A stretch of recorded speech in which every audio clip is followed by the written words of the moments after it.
All of this internet stuff can be pretty noisy, right? And sometimes it feels like when you are screaming at the top of your lungs about what you do or what you offer, it's really just a normal inside voice for everyone else in your audience listening to you. The idea for this video started when I heard one too many times someone say to the effect of, I had a launch recently, but it just didn't go so well. Because that brings me back to this. What were your expectations? And I realized a lot of this comes back to semantics. Sometimes we mean different things when we say launch. And that's what I want to get into in this video. So by the end of this video, you are going to know the difference in launching a website versus launching a service or a product. And I'm also going to give you 3 hot take strategies for each of those. Specifically, things that I have learned and seen work and not work as I've worked with more than 5,000 students and more than 150 one-on-one clients.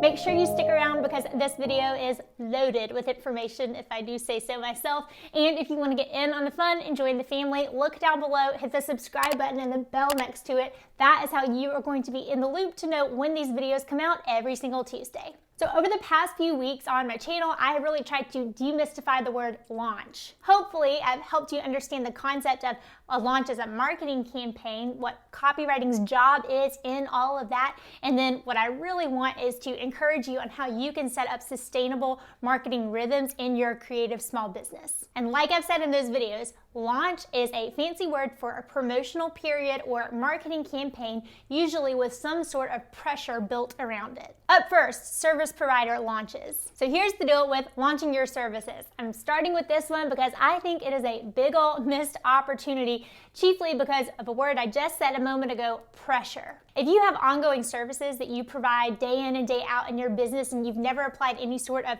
pressure to the booking aspect of that, then I think that this is worth trying. It's going to be really hard to convince somebody to book a one-on-one package with you if you've never given a reason to not make that decision. I know that's a double negative, but what I mean here is that your people may be in fact deciding not to decide or unconsciously deciding not to make a decision. Again, so many double negatives. What I'm trying to say is it's like if you put that tab up with some cute sweatshirt that you wanted to buy, you never really checked out, you closed your browser, you lost the tab, and you never really have a reason to go back to get that. I honestly believe by not baking in some kind of campaign around your services, you're gonna have to devote, as the CEO, some sort of mental capacity to constantly filling those spots. And yes, as the CEO of your creative business, you're the one in the driver's seat that probably needs to be driving a lot of the sales, but when you go through pressurized opportunities of filling those spots, you can at least get a little margin and white space on the back end of those. Yes, you have to deliver whatever it is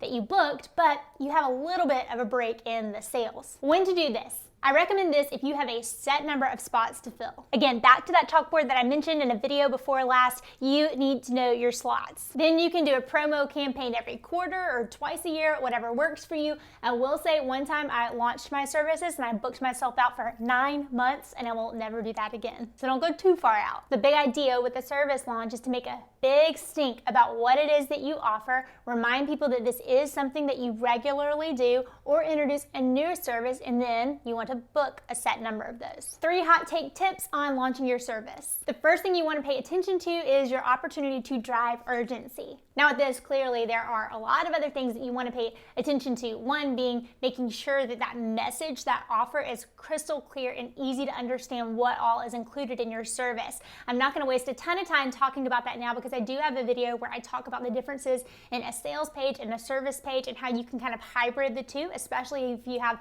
a more high ticket service. I will link that down below and up here as well. Instead, I want to talk about the strategy behind all of that as it pertains to urgency. How can you help coach your people to understand that your services, your offer is not going to be available forever? How can you drive them to take action? Some ideas for you.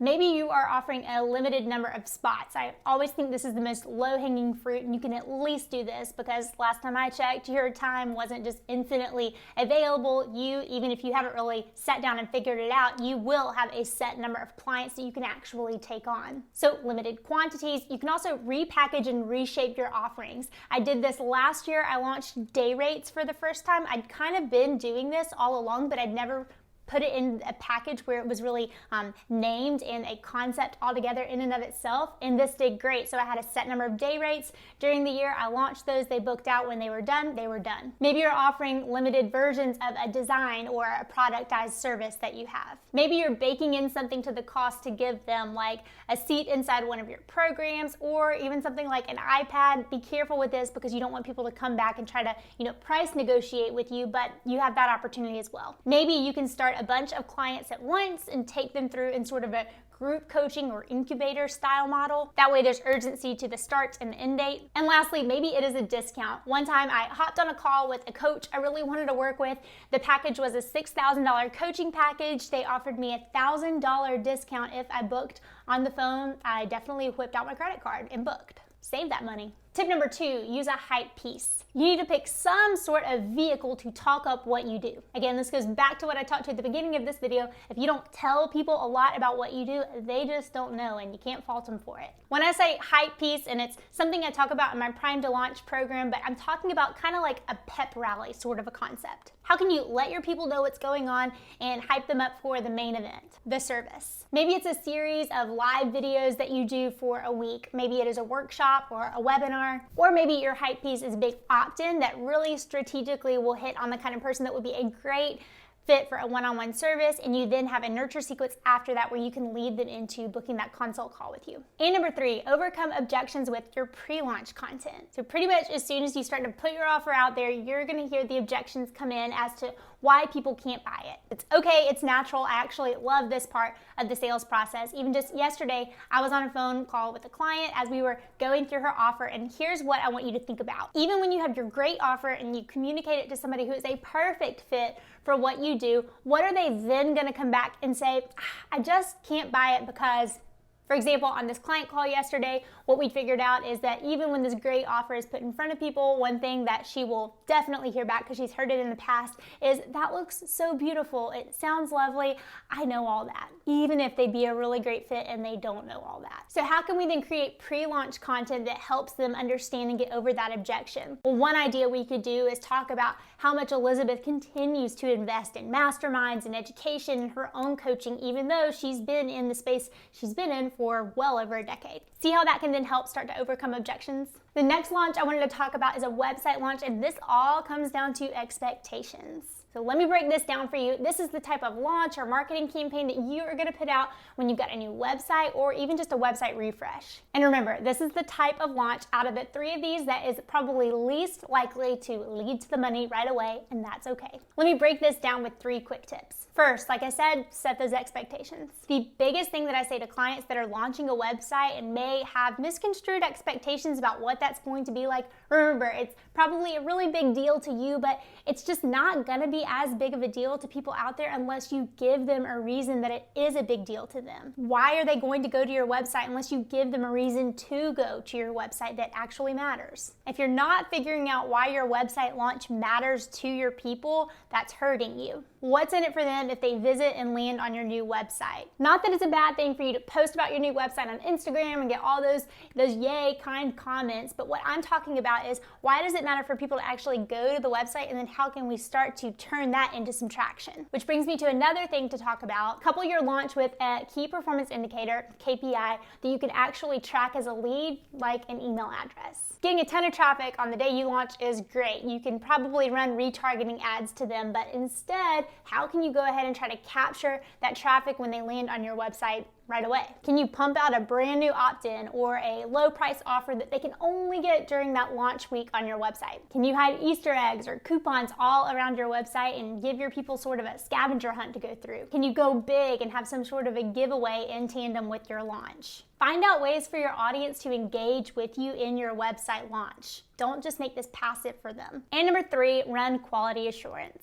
When you've looked at your website so many times, it's very easy to overlook things. Have you put in SEO properly with page titles, meta descriptions, and alt tags? Are all of your forms functioning? Is the thank you page redirecting properly? Do all of the links work? This may sound basic, but these things will never be easier to check off all at once than right before you launch your website. I promise you, at least once a week, we get an email from somebody that says, hey, I found this page on your website with this link that's broken.